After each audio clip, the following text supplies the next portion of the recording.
Okay, hello. I'm going to go through question 1, 2 and 3 on rate of reaction from page 162 of this lovely piece of bedtime reading. Please try the questions beforehand and then use this to help you mark and see how you've got on.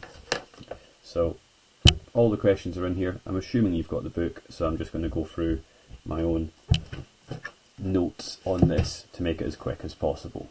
So question 1 asks you to look at the diagram, which I've copied out here, and what it wants to know is what the physical quantities shown by labels 1 and 2 are. So label 1 is the activation energy, and label 2 is the enthalpy change, so delta H. Now it's an endothermic reaction. The products have got more energy than the reactants, or they've got more enthalpy, means more energy in the chemical bonds, so that's a positive delta H. Part 2 asks to explain the effect of the presence of a catalyst on the two quantities, and remembering that a catalyst provides an alternative pathway with a lower activation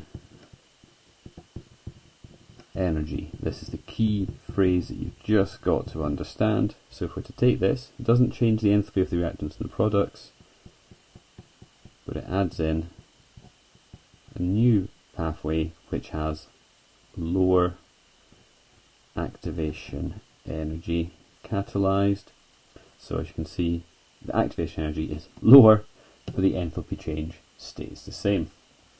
Okay, on to question 2, and what we've got to try and do here is to explain how increasing temperature increases the rate of reaction, and it's a 4-mark question that wants us to use a Boltzmann distribution to do that. So the very first thing you're going to get marks for is for labelling the axes. So the x-axis is energy and the y-axis is the number of molecules. That'll get you 1 mark. Second mark is for this Boltzmann distribution. I've put one in place here. As you can see, doesn't ever get down to the x-axis, and you have to have the activation energy labelled, and these molecules have got energy greater than the activation energy. Now, I'm going to put this in as T low. We're going to increase the temperature. At this point, you still have the same number of molecules, so the area under this graph has to be the same. So we want two things to happen. You want this peak to move to the right to show it's at a higher energy, but it will also, the peak of it will have to come down lower. Now, I'm not going to be able to get it quite perfect in terms of the areas being the same, but as long as you have it roughly right, where again this peak is lower and to the right. Now make sure you do label them. People drop marks frequently here. Low temperature, high temperature. Don't just put T1 and T2 without stating which is which. And the key bit, now there's this far greater area to the right of the activation energy, and it's this bit in here that we're really interested in. What you want to put is at a higher temperature a greater proportion or a greater percentage of molecules have energy greater than the activation energy, and so that means that they will engage in successful collisions and thereby increase rate of reaction. Okay, on to part 2, and this one wants us to describe and explain the effect of decreasing the pressure on the rate of reaction. So what we have to put in, decreasing the pressure, the key bit is it decreases the frequency of collisions. You've always got to get the concept that rate of reaction is about the frequency of collisions, how many collisions per second.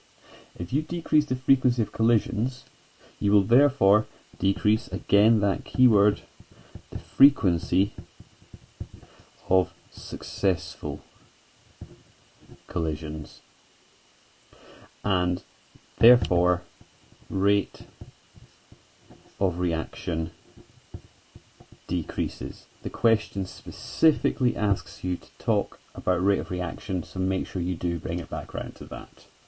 Okay, last one for this video, question 3 on here.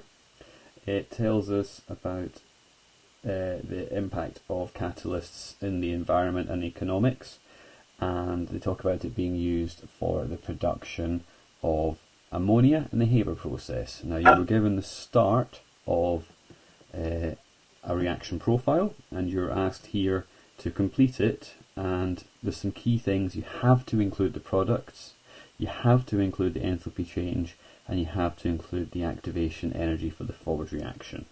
So you are given the values and you're told that delta H is negative, so we know that it's an exothermic reaction, and you have to include the products, so we're going to put our 2NH3 in there. Don't worry about the diagram being perfectly to scale. Now I'm just going to extend these lines. Single-headed arrows, none of these double-headed arrows that every teenager in the world wants to include here. So this is minus 92 for the enthalpy change. This, from the information given to you in the question, the activation energy is plus 250 kilojoules per mole. So that will give you all 3 marks, because that's the 3 bullet points: the products, the enthalpy change, and the activation energy. The next thing they want you to do is to put in the value of the enthalpy change of formation of ammonia. And what this really is quite a nifty little question. You need to know the definition. If you haven't got this, pause and try and get it just now without just looking. Okay, the enthalpy change that takes place when the key bit, 1 mole of a compound is formed from its elements under standard conditions with all the reactants and products in their standard states. Now everything up here is okay for that, but the crucial bit, the one I've left out to try and draw your attention to, we've got 2 moles of ammonia being formed, and the enthalpy change was minus 92. So the standard enthalpy of formation is half of that, because you're only forming 1 rather than 2 ammonias, so it's simply 92 divided by 2, which is 46. Remember the sign, minus 46 kilojoules per mole. Okay, third part of the question asks us to suggest a possible value for the activation energy of the catalyzed forward reaction.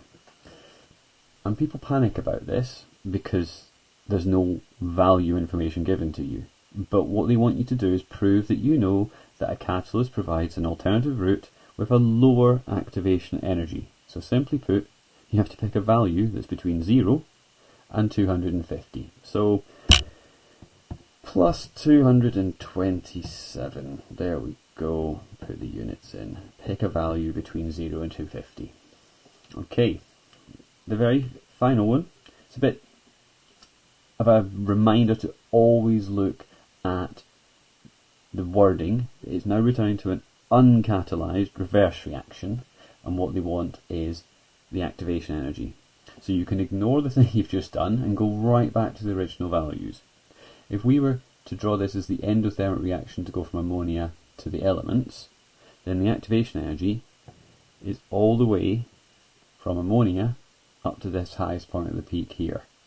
And that's simply 250 and 92 put together, which is plus 342 kilojoules per mole. Thanks, folks.